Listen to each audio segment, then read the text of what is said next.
मा खालामदों नोंनियाव मा खालामदों हा माथो खालामदों माथो खालामदों हा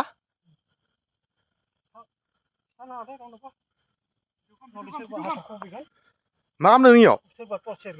मा टर्च सेरदोंलै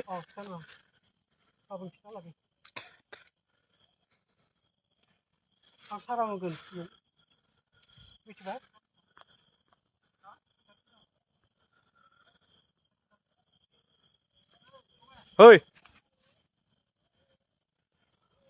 नायसङो नै लांटा बाबा टर्च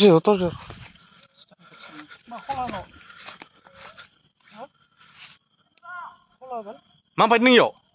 मा फैदों बा नों इमान डेन्जार नोंनियाव हारसिं थाबायनो मोनदों हा बाप बाप बाप इमान डेन्जार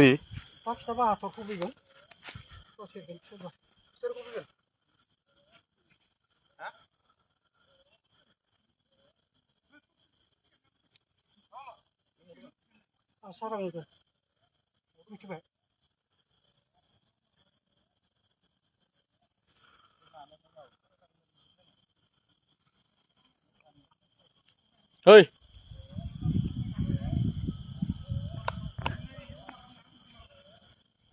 थांनोसै नामा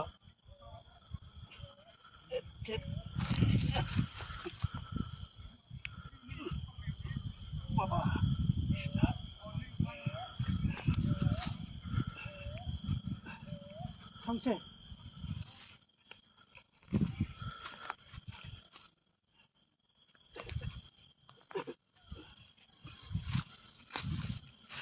इ गोथैबारियाव मा फैदों नों गोथैबारियाव मा फैदों गोथैबारियाव मा फैदों गोथैबारियाव मा फैदों नोंनियाव गोथैबारियाव मा फैदों ह इ गोथैबारियाव मा फैदों नोङो हा माबा होयो आङो बाखोराव मा होयो नों बे रोखोमैनो बे रोखोमै ध्यान खालामो ध्यान खालामो इ गोथैबारियाव दायना नों न' आइयावबो आइ डेक'रेसननि इयावबो